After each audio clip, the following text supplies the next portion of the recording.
Hey, this is Carla from the Butcher Babies. This is George Corner Fisher from Cannibal Corpse. Hey, this is Rex from Kill Devil Hill. It's Wednesday 13. This is Jazz from Devil Driving. This is Motorist from War. You're listening to Rabid Noise on Rabid Radio. Turn it up. Welcome back to Rabid Noise. That was Shock Me, the stunning new single from Baroness, who will be releasing their latest album, Purple, on December 18. And joining us from the band is drummer Seb Thomson. What's going on, man? How you doing? I'm doing great. Right now we're in New Orleans and we're about to play a show. We're on tour. Excellent. Awesome, man. So, ready to rock and roll, all warmed up? Yeah, I mean, we're about day 10 of the tour, so we're like in really good shape, having fun on stage, and everybody's playing well, and we're just having a good time. Oh man, that's awesome. Well, the new album is amazing, and it does come out next week, or this week, by the time this airs. What do you guys got planned to celebrate? You still going to be on tour? So it comes out the 18th, and then that is when we play in Philadelphia, which is kind of where we're based. I live in New York, in Brooklyn, and so does Nick, the bass player. But Pete lives in Virginia, and John lives in Philadelphia. So I don't know if your listeners are that familiar with our geography, but it basically means that we all have to meet in Philly to rehearse, because that's the middle point. So we're going to be playing in Philly when the album comes out, so I guess that's going to be a nice sort of little homecoming for us.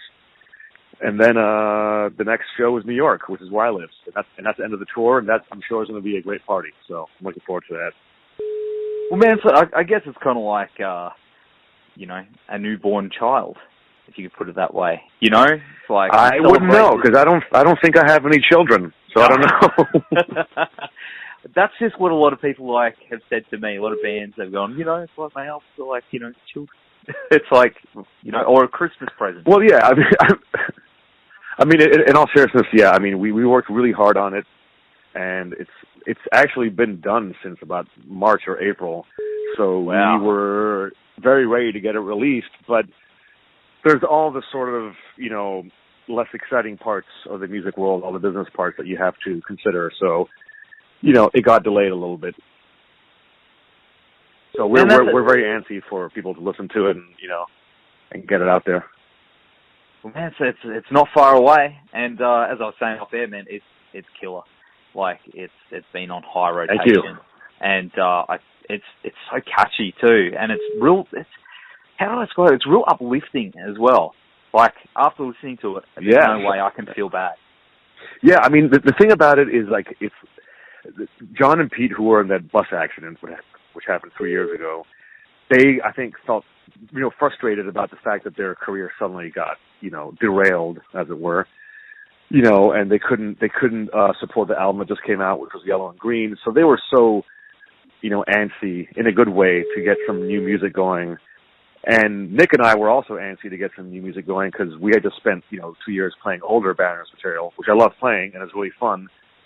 But we wanted to contribute, Nick and I. So we, everybody in the band was really excited to get something new going.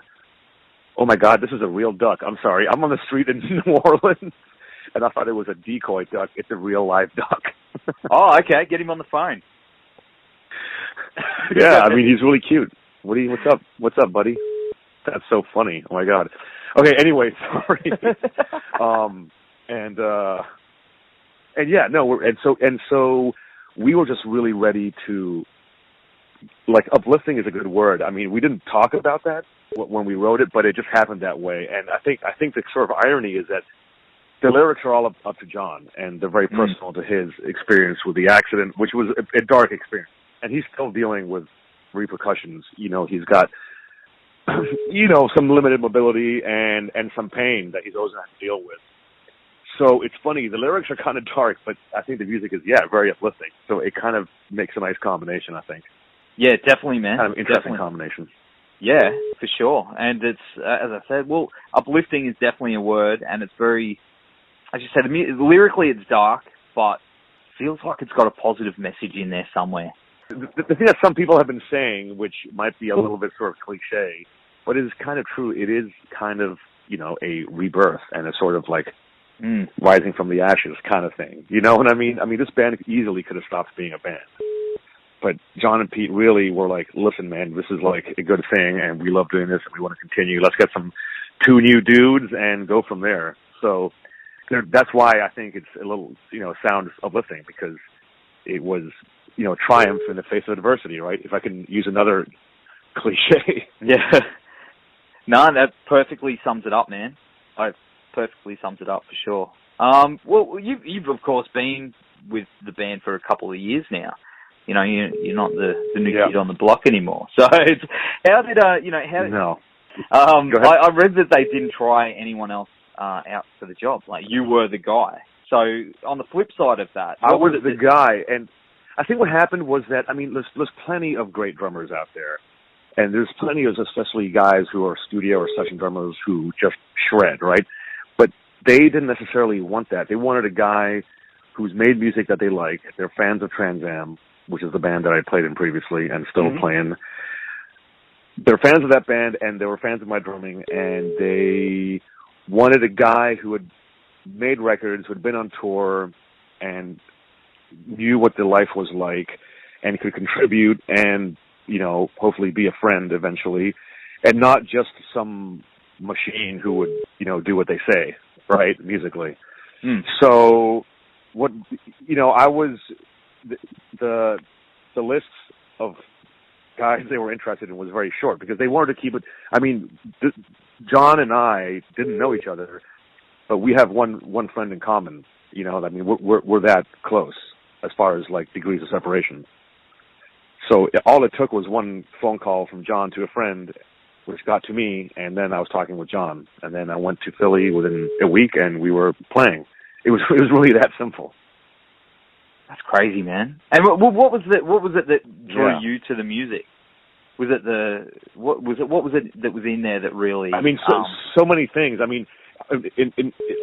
In general, I have always been interested in playing heavier music, because the music I was playing with Trans Am was more sort of post-rock, experimental, krautrock kind of thing. But I've always been a fan of metal, and I always wanted to do something heavier. So that was the first sort of the first push. But also, just specifically Baroness, I just love the way they combine these elements that, when you describe them, maybe wouldn't work well together, because you have these, harmonized lead guitars and these riffs that sort of, they remind you of Thin Lizzy and Queen and stuff like that, and 70s classic rock. But then they combine it with this really intense, sort of like American post-hardcore, like Fugazi kind of rhythm section with vocals, or like that. You know what I'm saying? Yeah. Which it's a weird combination on paper, but it totally works, and I think it's a really great idea. I don't think they thought about it that sort of what's the word I'm looking for? That explicitly, but that's the way it happened.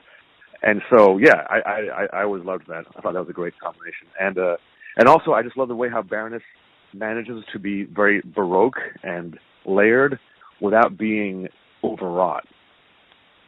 It's definitely its own beast. When you hear Baroness, you know it's Baroness. For sure. There's a million bands out there. It's hard to describe. It's not really a metal band. That's what people say, but we're not really a metal band. I'm not sure what it is. Yeah, it's definitely its own thing. It's heavy, that's for sure, but it's not straight up metal. It's something else, and that's what I think makes it special and separates it from a million other metal bands out there. So you guys are definitely onto an awesome thing. So I can't wait to hear what you guys do next. Yeah, thank you. It's just going to be intense. It's going to be next level shit, man. If it's anything by this album, it's going to be something. We've actually already started talking about what's going to come up next and what kind of music we want to write next. So, yeah, we're already talking about it. Oh man, that's awesome. Hey guys, just want to take a minute to give a shout out to our podcast supporters, RW Promotion, who are the best in the business when it comes to printing posters, flyers, banners, badges, business cards, you name it. They've got what it takes to help you get everything you need to help spread the word about your band or business. And with a blistering turnaround, they'll make sure you get your product ASAP. So get in touch with Richard and the team at www.rwpromotion.com.au or shoot them an email at info@rwpromotion.com.au. Also want to give a shout out to the guys at Blacklight Art and Design, who in my opinion are the Gold Coast best screen printers. So, you know, we've gotten many band shirts and even our own Rabid Noise shirts done through these guys, and they've also got one of the fastest turnarounds I've ever seen. So all quality prints at competitive prices. So whether it's band merchandise, sporting teams, promotional garments or workwear, you know, they've got you covered. So hit them up at www.blacklightad.com.au or email them at info@blacklightad.com.au. So big thanks to those guys for helping us to bring you this podcast each and every week, and for, of course, supporting the metal scene. So now it's back to Rabid Noise. Well, on the subject of Trans Am, what's the status of Trans Am at the moment? Trans Am has basically become sort of something that we'll probably keep on doing till the day we die, but not as a job anymore. Just something that we love to do, and you know, we'll probably put out an album every 4 years and do a couple of 2-week tours, stuff like that, because we still love doing it, and we're super old friends, and I love the music. I think Trans Am has made a very sort of strange contribution to the music world, which I'm proud of, and I want to continue doing it. But it's, you know, the other guys are married with kids and have day jobs, and I'm super busy with Baroness. So it's just something we meet maybe 3 or 4 times a year to write and record and play. So it's part-time, basically. I'm glad it's still happening, man. There's one track that I just absolutely love. Heaven's Gate? Heaven's Gate, yeah, right on. Like the super... That is a deep cut. I cannot believe very few people know that track. Yeah, man. Yeah, it's the drumming that's what actually stuck out, was the drumming in that song. It's just insane. Cool. I love it, man. I can't play drums. It is kind of insane. Like, get me behind a kid. Right. I'm awful, dude, but I can hear it, and man, it's is it as technical to play as what it sounds? I don't think it's that technical. It's more full on than technical. I mean, that song was basically that. I mean, I hesitate to call it a song. That track, we were just like, we love these different sounds. Let's just go totally crazy with it and just roll the tape and just play for 5 minutes and just go crazy. That's really all it was, you know. Oh man, it's intense. That's an intense, man. Just I listen to the drumming and stuff in that, and it just drives it, man. It's just, how do you keep up? Like, must be fit. I'm pretty fit, I gotta say. Oh man. See, as I said, I don't play drums, so it just makes me want to quit before I even start. I'll just stick to young. No, I mean, come on. You know, the great thing about drumming is that you can play within like 3 months. You'll be able to play a Ramones beat, and you can play in a really great punk band. You don't have to like be a shredder to have fun playing drums. You know what I mean? I don't know. So a few times. I would always try to encourage people to learn, because it's really fun. It's a great time. I might have to give it another go. Every time I get behind my drummer's kit, he just looks at me and goes, "Nah, dude." Right.